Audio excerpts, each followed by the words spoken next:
the term Hindu terror. How did that term come? 2010, till I was there in the Internal Security Division, none of the files had the term Hindu terror. June 2006, Digvijay Singh had asked me to mine about cases where Hindu terrorism was there. I told him that there are no such cases. The Malegaon case. Right from the day one, I have been saying that this is a false case. It looked as if there was a preconceived script and they were working as per the script. Sadhvi Pragya, Colonel Purohit, or Major Upadhyay, 24 hours beating. Colonel Purohit is still walking is something of a miracle. Colonel Purohit's incarceration was not just random, that there was a plot behind it. At the age of 34, he was selection grade Lieutenant Colonel, who had gone on to become at least a corps commander, if not the Chief of Army Staff. People in the Pakistan did not want him to come to that level. The equating of 2611 with Samjhauta. It is a fixed match between INC, Indian National Congress, and ISI. What would politicians in India get by staging this? The entire narration was to make it a Hindu attack only, a Kalava of Kasab on the hand. Had Tukaram Ambole not got him or even killed him, today it would have been a Hindu terror attack. The Ishrat Jahan encounter case. My seniors had changed it to kill political leaders. My own original, if I recollect, Narendra Modi ji and Amit Shah were the targets. Bayant Singh assassination case, I am the only Government of India witness. What is an important national security lesson? Prime Minister talks of Viksit Bharat, Swasth Bharat, Kaushal Bharat. I think the Prime Minister should also start announcing Surakshit Bharat.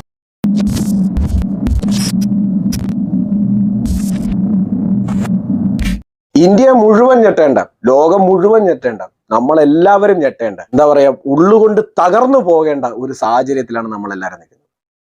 വളരെ വലിയൊരു വിവാദം. നമുക്കറിയാം, ഇന്ത്യയുടെ ഒരു major പുള്ളിക്കാരൻ China Indian അതിർത്തിയിലേക്ക് അതിക്രമിച്ച് കയറുന്നതുമായി ബന്ധപ്പെട്ട് തൻ്റെ റിലീസ് ചെയ്യാത്ത, പ്രസിദ്ധീകരിക്കാത്ത തൻ്റെ ബുക്കിൽ ഒരു വരി എഴുതിയിരുന്നു. നരേന്ദ്രമോദി എന്നോട് എന്തോന്ന് വെച്ചാൽ ചെയ്തോളാൻ പറഞ്ഞു, അപ്പോൾ എനിക്ക് ഒറ്റയ്ക്കായി പോയതുപോലെ തോന്നി എന്ന് പുള്ളി എഴുതിയിരുന്നു. നിങ്ങൾക്കറിയാമല്ലോ ആ വിവാദം. ഞാൻ അതിന്റെ വ്യക്തിയുടെ പേരിലോട്ടോ മറ്റൊന്നിലോട്ടും പോകുന്നില്ല, കാരണം നമ്മുടെ സബ്ജക്ട് മാറിപ്പോ. അന്ന് ഈ ഒരു ബുക്കും പൊക്കി പിടിച്ചുകൊണ്ട് രാഹുൽ ഗാന്ധി ഇയാളുടെ കൂടെ നടക്കുന്ന ബാക്കി ഊച്ചാളികളെല്ലാം കൂടെ പാർലമെന്റിന് പുറത്തും, പിന്നെ നമ്മുടെ മാധ്യമ ജഡ്ജിമാരുണ്ടല്ലോ, ഹാഷ്മി, അരുൺകുമാർ, സ്മൃതി, ഒന്നും പറയേണ്ട, ഈ ടീമുകളെല്ലാം കൂടെ ചാനലുകളിൽ നടത്തിയ വെല്ലുവിളികൾ ഓരോരുത്തരെയും വിളിച്ചിരുത്തി ഇവർ എത്ര ദിവസമാണ് ചർച്ച ചെയ്തത്.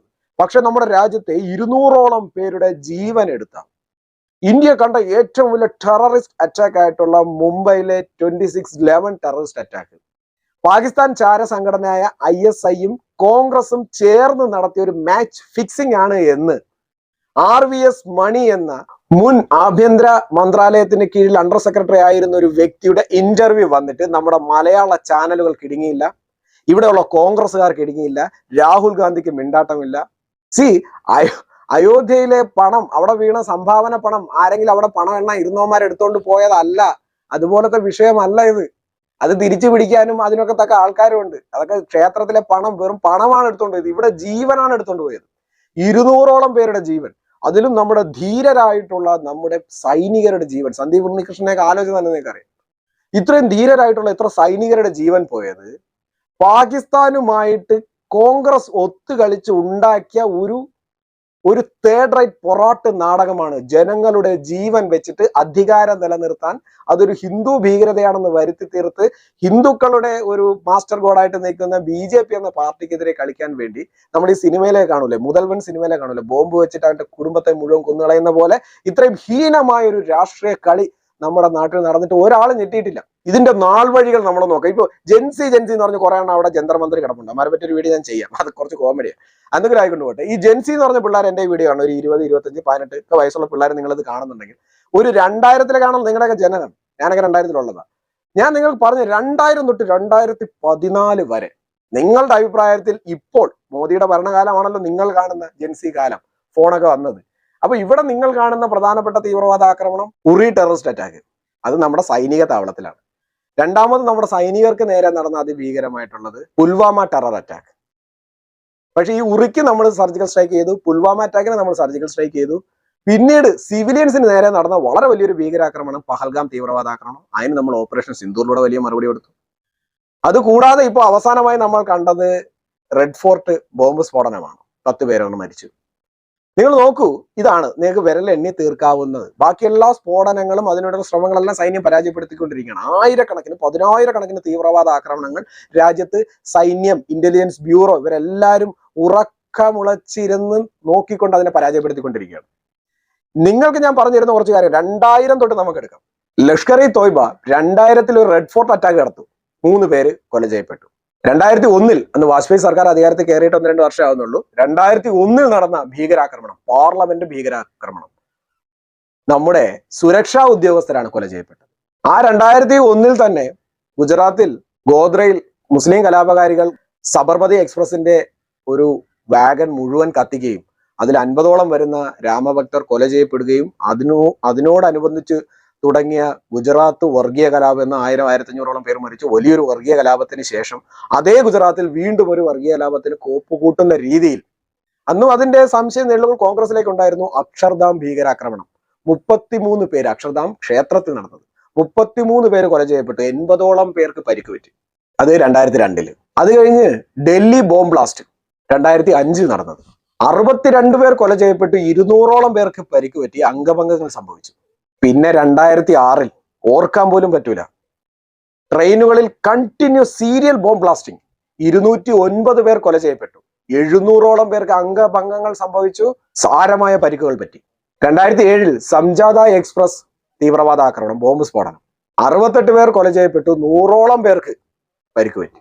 2008 നമ്മൾ മാസങ്ങൾ വെച്ച് പറയണം. 2008 മെയ് 13 ജയ്പൂർ ബോംബ് ബ്ലാസ്റ്റിൽ 80 പേർ കൊല ചെയ്യപ്പെടുകയും 200ഓളം പേർക്ക് സാരമായ പരിക്കുകൾ പറ്റുകയും ചെയ്തു. 2008 ജൂലൈ 26 അഹമ്മദാബാദ് ബോംബ് സ്ഫോടനം, 56 പേർ കൊല ചെയ്യപ്പെട്ടു, 150ഓളം പേർക്ക് സാരമായ പരിക്കുകൾ പറ്റി. അതിലുള്ളവന്മാരാണ് ഇപ്പോൾ വധശിക്ഷയ്ക്ക് വിധിച്ചത്, 3 മലയാളികളും ഉണ്ട്. 2008 സെപ്റ്റംബർ 13 ഡൽഹി ബോംബ് സ്ഫോടനം, 30 പേർ കൊല ചെയ്യപ്പെട്ടു, 100ഓളം പേർക്ക് സാരമായ പരിക്കുകൾ പറ്റി. 2010 Pune Germany bakery bomb blast, 18 പേർ കൊല ചെയ്യപ്പെട്ടു, 100ഓളം പേർക്ക് സാരമായ പരിക്കുകൾ പറ്റി. 2011 മുംബൈ ബ്ലാസ്റ്റ്, 26 പേർ കൊല ചെയ്യപ്പെട്ടു, 100ഓളം പേർക്ക് സാരമായ പരിക്കുകൾ പറ്റി. 2011 സെപ്റ്റംബറിൽ ഡൽഹി ഹൈക്കോർട്ടിൽ നടന്ന സ്ഫോടനം, 15 പേർ കൊല ചെയ്യപ്പെട്ടു, 80ഓളം പേർക്ക് സാരമായ പരിക്കുകൾ പറ്റി. 2013 ഫെബ്രുവരി ഹൈദരാബാദ്, 18 പേർ കൊല ചെയ്യപ്പെട്ടു, 30ഓളം പേർക്ക് സാരമായ പരിക്കുകൾ പറ്റി. സ്ഫോടനങ്ങളുടെയും കൊലപാതകങ്ങളുടെയും പരമ്പര. ഇതിനിടയിൽ 2008 സെപ്റ്റംബർ 29 മറ്റൊരു ബോംബ് സ്ഫോടനം നടന്നു, മാലേഗാവ് ബോംബ് സ്ഫോടനം. ഈ മാലേഗാവ് ബോംബ് സ്ഫോടനം എന്ന് പറയുമ്പോൾ ഞാൻ ആദ്യം തന്നെ 2 കാര്യങ്ങൾ പറഞ്ഞുതരാം. മുസ്ലിങ്ങൾ തിങ്ങിപ്പാർക്കുന്ന സ്ഥലത്ത് ഒരു ബൈക്കിൽ സ്ഫോടക വസ്തുക്കൾ വെച്ച് പൊട്ടിക്കുന്നു, 6 പേർ കൊല ചെയ്യപ്പെടുന്നു, 30ഓളം പേർക്ക് പരിക്ക് പറ്റുന്നു. ഇതാണ് അതിന്റെ ഒരു സാരം. ഞാൻ നേരത്തെ പറഞ്ഞ തീവ്രവാദ ആക്രമണങ്ങളുടെ എണ്ണങ്ങൾ നിങ്ങൾ നോക്കൂ. ഇതിൽ 6 പേർ കൊല ചെയ്യപ്പെട്ടു. ഇത് ആദ്യം അന്വേഷണം പോയത് Simi, students Islamic organisation of India എന്ന് പറയുന്ന സംഘടനയും അതുമായി ബന്ധപ്പെട്ട നേതാക്കളുടെയും നേരെയാണ് പൊക്കൊണ്ടിരുന്നത്. ആന്റി ടെറർ സ്ക്വാഡിന്റെ മേധാവി ഹേമന്ത് കാർക്കറെ ഇതിൽ ഇടപെടുന്നതോട് കൂടിയാണ് കാര്യങ്ങൾ അങ്ങോട്ട് ടേൺ ചെയ്യുന്നത്. പുള്ളി അവിടെ നടന്നിട്ടുള്ള ബൈക്കിന്റെ ഫോറൻസിക് റിപ്പോർട്ട് എടുക്കുകയും അതിന്റെ എഞ്ചിൻ നമ്പറും ചേസ് നമ്പറും വെച്ച് മുൻ BJP MP ആയിരുന്ന പ്രജ്ഞാ സിംഗ് ഠാക്കൂർ അവരുടെ പേരിൽ രജിസ്റ്റർ ചെയ്തിരിക്കുന്ന ബൈക്കാണെന്ന് അവർ കണ്ടെത്തുന്നു. ഒന്ന് ആലോചിച്ച് നോക്കിയ പ്രജ്ഞാ സിംഗ് ഠാക്കൂർ. നിങ്ങൾ തന്നെ ഒന്ന് ആലോചിച്ച് നോക്കി. ഇവിടെ കമ്മ്യൂണിസ്റ്റുകാർ ഒരുത്തരെ വെട്ടാനോ ബോംബെറിയാനോ പോയപ്പോൾ അവരുടെ ഇന്നോവയുടെ പുറകിൽ മാഷ അല്ല എന്ന സ്റ്റിക്കറാണ് വെച്ചിരുന്നത്. മനസ്സിലായില്ലേ? ഇതുപോലെയൊക്കെ അറ്റ്ലീസ്റ്റ് ഇവിടെ ഉള്ള മണ്ടന്മാരെങ്കിലും ആലോചിക്കുന്നു. അവിടെ ഇത്രയും വലിയ ആൾക്കാർ ചെയ്യുന്നു. അതായത് പ്രജ്ഞാ സിംഗ് ഠാക്കൂർ ചെയ്യാണ്. പുള്ളിക്കാരി സ്വന്തം പേര് രജിസ്റ്റർ ചെയ്തിരിക്കുന്ന ബൈക്കിൽ ബോംബ് വെച്ച് അങ്ങ് പൊട്ടിച്ചു. അവരെ അറസ്റ്റ് ചെയ്തു. കൂടാതെ പാകിസ്ഥാന് ഒട്ടും ഇഷ്ടമില്ലാത്ത ലെഫ്റ്റനന്റ് കേണൽ പ്രസാദ് ശ്രീകാന്ത് പുരോഹിത് എന്ന് പറയുന്ന വ്യക്തി, പുള്ളി 34-ാം വയസ്സിലാണ് കേണലാവുന്നത്. ഇത്രയും ബുദ്ധിയുള്ള, ഇത്രയും പവർഫുൾ ആയിട്ടുള്ള, ഇത്രയധികം എന്താ പറയാ പോരാട്ട വീര്യമുള്ള ഒരു മനുഷ്യന് പാകിസ്ഥാൻ ഇഷ്ടമല്ലായിരുന്നു. അയാൾ ഇന്ത്യൻ സൈന്യത്തിന്റെ ഇത്രയും വലിയൊരു പോസ്റ്റിലോട്ട് എത്തുമ്പോൾ ഭാവിയിൽ പാകിസ്ഥാൻ ഉണ്ടാവുന്ന കേടുപാടുകളെ പറ്റി പാകിസ്ഥാന് നല്ല നിശ്ചയമുണ്ട്. ഈ സൈനിക മേധാവിയായിട്ടുള്ള ലെഫ്റ്റനന്റ് കേണൽ പുരോഹിതാണ് ഈ മാലേഗാവ് സ്ഫോടനം നടക്കാനുള്ള RDX സപ്ലൈ ചെയ്യുന്ന പറഞ്ഞ് പുള്ളിയെ പിടിച്ചു. അങ്ങനെ ഈ കക്ഷിനെയും പ്രതി ചേർത്തു. 17 വർഷം നീണ്ടു നിന്ന പോരാട്ടം, ഇവർക്കെതിരെ ഒന്നും തെളിയിക്കാൻ പറ്റാതെ ആ കേസ് എന്നേക്കുമായിട്ട് അവസാനിക്കുകയും ചെയ്തു. 17 വർഷം. ആ ഒരു മനുഷ്യൻ, അയാൾ എന്തെല്ലാം ഏത് ലെവലിൽ ഇന്ത്യൻ സൈന്യത്തിൽ എത്തേണ്ട ആളാണ്. ഇതുപോലെ നമ്മുടെ രാജ്യത്തിൽ മുന്നിലേക്ക് വരുന്ന, നമ്മുടെ ശാസ്ത്ര നേട്ടങ്ങൾ കൊണ്ടുവരുന്ന, ലോകത്തിൽ എവിടെയും ക്രയോജനിക് എഞ്ചിനെ കുറിച്ച് പോലും ചിന്തിക്കാത്ത, അല്ലെങ്കിൽ അതിന്റെയൊക്കെ പ്രാരംഭഘട്ടം മാത്രം തുടങ്ങിയപ്പോൾ ഇന്ത്യയിൽ അത് ചിന്തിക്കുകയും പ്രാവർത്തികമാക്കാനുമുള്ള എല്ലാ തയ്യാറെടുപ്പുകളും നടത്തിയ നമ്പി നാരായണൻ ടീമിനെ നിസാര ഒരു കേസിൽ, അത് ഒന്നുമില്ലാത്ത ഒരു കേസിൽ ഉൾപ്പെടുത്തി ചാരനാക്കി, പാകിസ്ഥാന്റെ ചാരനാക്കി നമ്മളെ രാജ്യത്തിന്റെ ശാസ്ത്ര പുരോഗതിയെ 20 വർഷം പിന്നിലേക്ക് തള്ളി കളഞ്ഞതാണ് നമ്മളിവിടുത്തെ കോൺഗ്രസ് ഭരണം. അതൊന്നും നമ്മൾ മറക്കരുത്. അങ്ങനെ നമ്മുടെ ഈ സൈനികരെ ഒറ്റി ആ സ്ഫോടനം ഹിന്ദുക്കളുടെ തലയിലേക്ക് കെട്ടിവെക്കാൻ നോക്കി. അതിനോടൊപ്പം പിന്നീട് നടന്നതാണ് 26/11 മുംബൈ ടെറർ അറ്റാക്ക്. 26/11 നടന്ന മുംബൈ ടെറർ അറ്റാക്കിൽ 100% ഇത് ഹിന്ദുക്കൾ, രാജ്യത്തിലെ RSS ഹിന്ദു ഭീകരവാദ, കാവി ഭീകരവാദം എന്നൊരു ടേം തന്നെ കൊണ്ടുവന്നത് ഇതിന് ശേഷമാണ്. പക്ഷെ അജ്മൽ കസബിനെ തുഖാറാം ഓംബ്ലെ എന്ന് പറയുന്ന ഒരു പോലീസുകാരൻ ജീവനോടെ പിടിച്ചില്ലായിരുന്നുവെങ്കിൽ അജ്മൽ കസബ് അറിയപ്പെടുക സമീർ ദിനേശ് ചൗധരി എന്നൊരു ബാംഗ്ലൂരുകാരനായിട്ടാണ്. കയ്യിൽ രാഖി, അതേ പേരിലുള്ള ഐഡന്റിറ്റി കാർഡുകൾ ബാഗിൽ, ഇതെല്ലാം ഉപയോഗിച്ചുകൊണ്ട് അജ്മൽ കസബ് മുംബൈയിൽ തെരുവുകളിൽ, റെയിൽവേ സ്റ്റേഷനുകളിൽ കണ്ണിക്കണ്ടവരെല്ലാം തുരുതുര വെടിവെച്ച് വന്നു. അപ്പോൾ മാലേഗാവ് സ്ഫോടനം നടത്തുന്നു, സെപ്റ്റംബറിൽ നടത്തുന്നു. അത് ഹിന്ദുക്കളുടെ മുകളിലേക്ക് എങ്ങനെയെങ്കിലും കെട്ടിവെക്കുന്നു. 6 പേർ കൊല ചെയ്യപ്പെട്ടത് വളരെ ടെക്നിക്കലി ഇവർ ചെയ്താണ്. 6 പേരെ മരിച്ചുള്ള വലിയൊരു ഭീകരവാദം, വലിയൊരു സ്ഫോടനം അല്ലെങ്കിൽ വലിയൊരു കൂട്ടക്കുരുതി എന്നൊന്നും തോന്നിപ്പിക്കാത്ത രീതിയിൽ അവർ എങ്ങനെയെങ്കിലും ഒരു 6 പേര് അവർ തന്നെ കൊല്ലുന്നു. എന്നിട്ട് അത് നേരെ പ്രജ്ഞാ സിംഗ് ഠാക്കൂറിന്റെ തലയിലും ലഫ്റ്റനന്റ് കേണൽ പുരോഹിതിന്റെ തലയിലേക്ക് ഇട്ടിച്ച് അത് ഹിന്ദുക്കളുടെ മേലെ കൊണ്ടുവരുന്നു. അത് പോരാഞ്ഞിട്ട് അതൊരു എഫക്റ്റീവ് ആകാത്തത് കൊണ്ടാണെന്ന് അറിയില്ല 2008 RVS മണി പറയുന്നത് പോലെ കോൺഗ്രസും ISI എന്ന് പറയുന്ന പാകിസ്ഥാന്റെ ചാര സംഘടനയും കൂടെ ഒത്തുകളിച്ചുകൊണ്ട് ഇന്ത്യയിൽ ഒരു അതിഭീകരമായിട്ടുള്ള, ഇന്ത്യയുടെ ചരിത്രത്തിൽ നമുക്ക് മറക്കാൻ പോലും കഴിയാത്ത 26/11 എന്ന് പറയുന്ന അതിഭീകരമായ ഒരു ദിനം നമുക്ക് സമ്മാനിച്ചുകൊണ്ട് മുംബൈ ടെറർ അറ്റാക്ക് നടന്നത്. അന്ന് പക്ഷെ അജ്മൽ കസബിനെ ജീവനോടെ പിടിച്ചു. പാകിസ്ഥാനാണ് ഇതിന്റെ പിന്നിലുള്ളതെന്ന് മനസ്സിലായി. ഒരു കാര്യം കൂടെ നിങ്ങളുടെ അടുത്ത് ഓർമ്മിക്കുന്നുണ്ട്. ഇതിൽ RVS മണി പറയുന്നുണ്ട് 2006 ദിഗ്വിജയ് സിംഗ്, ആരാന്നറിയാലോ ദിഗ്വിജയ് സിംഗ് ഒക്കെ. ഈ ദിഗ്വിജയ് സിംഗ് RVS മണിയോട് ചോദിച്ചത് രാജ്യത്തിൽ ഹിന്ദുക്കൾ നടത്തുന്ന തീവ്രവാദത്തിന്റെ ഒരു ലിസ്റ്റ് കൊണ്ടുവരാനും അവർ നടത്തിയിട്ടുള്ള സ്ഫോടനങ്ങളുടെ ലിസ്റ്റ് കൊണ്ടുവരാനോ. അങ്ങനെ ഒരു സംഭവമേ ഇല്ല എന്നും അങ്ങനെയൊന്നും ഇവിടെ നടക്കാറില്ല എന്നും റിപ്പോർട്ട് കൊടുത്ത RVS മണി അതിന്റെ പേരിൽ ഒരുപാട് അനുഭവിക്കേണ്ടി വന്നു. പക്ഷെ എന്നിട്ടും അവർ വിടാതെ ഈ 2000 തൊട്ട് പാർലമെന്റ് ഭീകരാക്രമണം തൊട്ട് അഹമ്മദാബാദ്, മുംബൈ, ഡൽഹി എന്ന് പറഞ്ഞിങ്ങനെ നിരന്തരം പൊട്ടി 100 കണക്കിന് ആൾക്കാർ മരിക്കുകയും 1000 കണക്കിന് പേർ അംഗഭംഗം സംഭവിക്കുകയും പേടിച്ച് പൊതു ഇടങ്ങളിൽ ഇറങ്ങാൻ പോലും ജനം ഭയന്നുകൊണ്ടിരിക്കുന്ന ഈ കാലഘട്ടത്തിൽ തങ്ങളുടെ അധികാരം ഉറപ്പിക്കാൻ വേണ്ടിയിട്ട് അത് മുഴുവൻ ഇപ്പൊ BJP ആണല്ലോ ഹിന്ദുക്കളുടെ ഒരു ഐക്കണായിട്ട് നിൽക്കുന്നത്. അപ്പോൾ ഇവിടെ RSS എന്ന് പറയുന്ന സംഘടന അവരുടെ പേരിലൂടെ ഹിന്ദുക്കൾ തീവ്രവാദം നടത്തുന്നു എന്നൊരു രീതിയിൽ കൊണ്ടുവരാൻ വേണ്ടി കോൺഗ്രസ് ചെയ്തതാണ് എന്നാണ് RVS മണി പറയുന്നത്, എന്നാണ് അതിന്റെ രത്ന ചുരുക്കം. അങ്ങനെ മുംബൈ ടെറർ അറ്റാക്ക് നടക്കുന്നു. പക്ഷേ അജ്മൽ കസബിനെ പിടിച്ചിട്ടും പാകിസ്ഥാനാണ് ഇതിന്റെ പിന്നിലെന്ന് അറിഞ്ഞിട്ടും അന്ന് RSS എന്ന ഭീകര സംഘടനയാണ് മുംബൈ 26/11 എന്ന ഭീകരാക്രമണത്തിന്റെ പിന്നിലെന്ന് വരുത്തി തീർക്കുന്ന പുസ്തകം അത് പ്രകാശനം ചെയ്തത് ദിഗ്വിജയ് സിംഗ് ആയിരുന്നു. ഒന്ന് ആലോചിച്ച് നോക്കിയേ, എത്ര ബ്രില്യന്റ് ആയിട്ടാണ് ഇവർ ഈ ഓരോ നരേഷൻ സെറ്റ് ചെയ്തുകൊണ്ട് വരുന്നത്. ഇതിന് തെളിവുകളായിട്ട് അദ്ദേഹം പറയുന്നത് നവംബറിൽ മുംബൈ ഭീകരാക്രമണം നടക്കുന്നു, ഡിസംബർ 10 ലോക്സഭയിൽ ചിദംബരം നടത്തിയിട്ടുള്ള പ്രസംഗമാണ്. അതായത് ഇന്ത്യൻ ടെറിട്ടറിയോട് ചേർന്ന് സമുദ്രത്തിൽ ഈ തീവ്രവാദികൾ വന്ന കപ്പൽ ദൃഷ്ടിയിൽ പെട്ടിട്ടും, ഇന്ത്യൻ കോസ്റ്റ് ഗാർഡിന്റെയും സൈന്യത്തിന്റെയും ദൃഷ്ടിയിൽ പെട്ടിട്ടും അതിനെ പറ്റിയിട്ടുള്ള ഫർദർ ഇൻവെസ്റ്റിഗേഷൻ നടത്തണ്ടെന്ന് പറഞ്ഞു. They have A plan. എങ്ങനെ പ്ലാൻ ചെയ്യുന്ന വെച്ചാൽ 2004 മുതൽ രാജ്യത്തെ കട്ടുമുടിക്കുകയാണ്.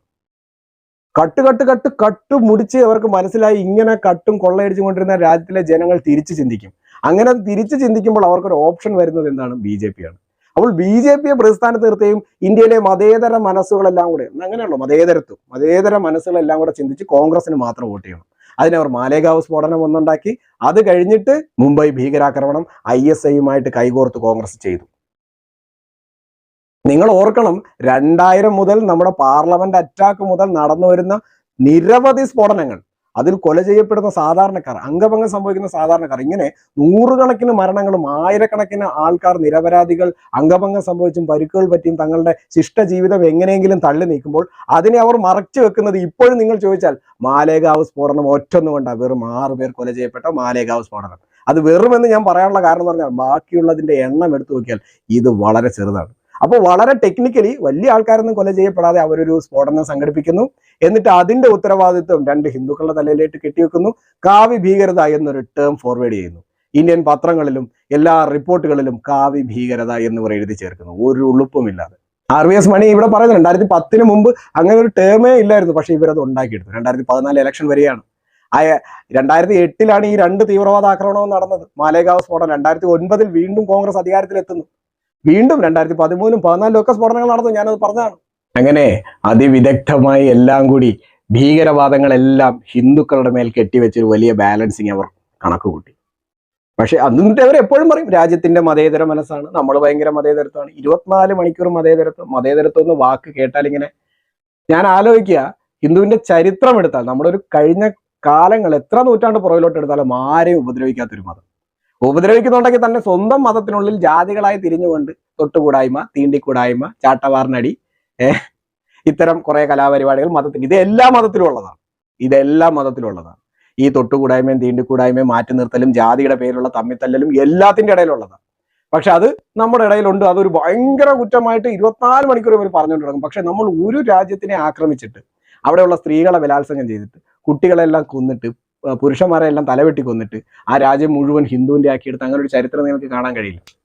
ഇസ്ലാമൈസേഷൻ, അവർ യുദ്ധം ചെയ്ത് കീഴടക്കിയ പ്രദേശങ്ങളിലെല്ലാം തന്നെ അവർ സൗദി അറേബ്യ ആയാലും ഇറാൻ ആയാലും ഒമാൻ ആയാലും ഖത്തർ ആയാലും പാകിസ്ഥാൻ ആയാൽ പോലും കീഴടക്കിയ സ്ഥലങ്ങൾ മുഴുവൻ അവർ ഇസ്ലാമൈസേഷൻ ചെയ്തു. നമ്മുടെ നാട്ടിൽ കുറെ ബുദ്ധ ഭക്തരുണ്ട്. അയ്യോ ബുദ്ധ ഭഗവാൻ, ബുദ്ധം വന്നതുകൊണ്ടാണ് ഹിന്ദുക്കൾ നന്നായത്, ബുദ്ധിസത്തിനെ അവസാനിപ്പിച്ചവിടെ ഹിന്ദുക്കളാണ്. അഫ്ഗാനിസ്ഥാനിലെ മൊത്തം ബുദ്ധന്മാരെയും കൊന്നൊടുക്കിയതും മതപരിവർത്തനം ചെയ്തതും മുഹമ്മദ് ഗജ്നി എന്ന ഇസ്ലാമിക രാജാവാണ് എന്ന് പറയാൻ ധൈര്യമില്ലാത്ത ഊളകൾ നമ്മളെ ഉപദേശിക്കാൻ വരും. ഹിന്ദുക്കളെക്കാൾ ശ്രേഷ്ഠമാണ് ബുദ്ധമതം. ആയിക്കോട്ടെ, ബുദ്ധ ഭഗവാനോട് നമുക്ക് ആർക്കും ഒരു തർക്കമില്ല, നല്ല കാര്യം തന്നെ. പക്ഷെ ഉപദേശിക്കാൻ വരരുത്. നളന്ദ സർവകലാശാല അടിച്ച് നിരത്തി തീയിട്ട് കത്തിച്ച് അവിടെ വരുന്ന ആയിരക്കണക്കിന് ബുദ്ധ ഭിക്ഷുക്കളെ തലവെട്ടിക്കൊന്നത് ഭക്തിയാർ ഖിൽജിയാണെന്ന് പറയാനുള്ള ധൈര്യം പോലും ഇല്ലാത്ത അംബേദ്കറൈറ്റുകൾ. അയ്യോ അംബേദ്കറൈറ്റുകൾ കാണണം, അവരുടെ കാറില്, പുസ്തകത്തില്, ഇടുന്ന കഴുത്തില്, വീടിന്റെ ഭിത്തിയിലൊക്കെ ബുദ്ധനാ. പക്ഷെ ബുദ്ധമതത്തിനെ മുച്ചൂടും കൊന്നു മുടിച്ചത് ഇസ്ലാം മതമാണെന്ന് പറയാനുള്ള ധൈര്യമില്ലാത്ത ഊളകൾ. അത്രയ്ക്ക്, അതാണ് പുച്ഛയന്മാരുടെ, അത് പറയാനുള്ള ധൈര്യമില്ല. അഫ്ഗാനിസ്ഥാനിൽ എങ്ങനെ ബുദ്ധമതം അവസാനിച്ചു? നളന്ദ വിക്രമശില സർവകലാശാലയുടെ കഥ പറഞ്ഞാൽ ഈ ഭക്തിയാർ ഖിൽജി വന്നു കൊന്നു കൊല വിളിച്ച് ഈ ബുദ്ധ ഭിക്ഷുക്കളെ മുഴുവൻ കൂട്ടക്കൊല ചെയ്യുന്നതിന് 150 വർഷം മുമ്പ് നടന്ന ബുദ്ധ യുദ്ധത്തിൽ അന്നത്തെ ഹിന്ദു രാജാവ് ഈ നളന്ദയിൽ ചെറിയ ആക്രമണമൊക്കെ നടത്തി. അത് വെച്ച് ബാലൻസ് ചെയ്യും. അത് വെച്ച് ബാലൻസ് ചെയ്യുന്ന ചരിത്രകാരന്മാർ ഊളകളുള്ള നാടായത്. ഇവിടെ മാലേഗാവ് പോലെ ഒരു ചെറിയ സ്ഫോടനം കിട്ടിയാൽ പോരെ, അതവരുണ്ടാക്കി. അത് കഴിഞ്ഞിട്ട് അത് വലിയ എഫക്റ്റ് ആവാത്തതുകൊണ്ടാണെന്ന് തോന്നുന്നു അവർ ഈ മുംബൈ ടെറർ അറ്റാക്ക് ഉണ്ടാക്കിയത്. പക്ഷെ അതിൽ അജ്മൽ കസബിനെ ജീവനോടെ പിടിച്ചുപോയി. നിങ്ങൾ ഈ ടെറർ അറ്റാക്കുകൾ മുഴുവൻ എടുത്താലും ഈ മാധ്യമം പോലുള്ള ചാനലുകൾ, മീഡിയ മുക്കാൽ ഇതൊക്കെ പറയുന്നത് മാലേഗാവ് അവർ പിടിച്ച ശിക്ഷിക്കുകയൊന്നും ചെയ്തിട്ടില്ല കേട്ടോ. 2025 അവർ കുറ്റവിമുക്തരായി. പക്ഷേ 2008 അഹമ്മദാബാദ് സ്ഫോടന കേസിൽ 3 മലയാളികൾ ഉൾപ്പെടെ സകല എണ്ണത്തിന് വധശിക്ഷയ്ക്ക് വിധിച്ചു. അതിനെപ്പറ്റി മിണ്ടത്തുമില്ല. ഇപ്പോഴും അവർക്ക് ചില തർക്കങ്ങളൊക്കെ ഉണ്ട് പോലും. ഇതൊക്കെയാണ് ഇവരുടെ ചർച്ചകൾ. ഇങ്ങനെ ദ്രോഹിക്കാൻ വേണ്ടി ഈ ഹിന്ദു മതം കോൺഗ്രസിനോട് എന്ത് ചെയ്തു? കോൺഗ്രസിന് എന്താണ് പാകിസ്ഥാനോട് ഇത്രയും വലിയ മമത? നമ്മൾ ഓരോ ഭാരതീയരും ചിന്തിക്കേണ്ട കാര്യമാണ്. 2004, 2010, 2014 സമയത്തൊന്നും വന്ദേ ഭാരത് പോലെ ട്രെയിനെ പറ്റി നമുക്ക് ചിന്തിക്കാൻ കഴിയില്ല. നമ്മൾ ഇന്ന് ഈ കണ്ട നാഷണൽ ഹൈവേ പറ്റി നമുക്ക് ചിന്തിക്കാൻ കഴിയില്ല. പെട്രോൾ കയറ്റുമതി ചെയ്യുന്നതിനെ പറ്റി നമുക്ക് ചിന്തിക്കാൻ കഴിയില്ല. മൊബൈൽ ഫോണുകൾ കയറ്റുമതി ചെയ്യുന്നതിനെ പറ്റി ചിന്തിക്കാൻ കഴിയില്ല. ഈ UPA ഭരണകാലത്ത് 10 വർഷം റാഫേൽ പോലുള്ള യുദ്ധവിമാനം പോലും നമ്മൾ വാങ്ങിയില്ല. നമ്മുടെ യുദ്ധവിമാനങ്ങൾ പോലും ഇല്ലാതെ പാകിസ്ഥാനെ പോലുള്ള ഒരു കീടമായിട്ടുള്ള രാഷ്ട്രം നമ്മളെ ആക്രമിച്ചിട്ട് ഇളിഭ്യരായി അവരോട് ഒന്നും ചെയ്യാനില്ലാതെ നാണം കൊണ്ട് തലകുനിച്ച് നിൽക്കുന്ന ഒരു സൈന്യത്തെയാണ് കോൺഗ്രസ് ഉണ്ടാക്കിയെടുത്തത്. നമ്മുടെ അതിർത്തികൾ വികസിപ്പിച്ചു കഴിഞ്ഞാൽ ചൈന പ്രകോപിതരാകും എന്ന് പറയുന്ന നാണം കെട്ട ഒരു ആഭ്യന്തര മന്ത്രിയെയാണ് ഈ ഭാരതത്തിന് കോൺഗ്രസ് സമ്മാനിച്ചത്.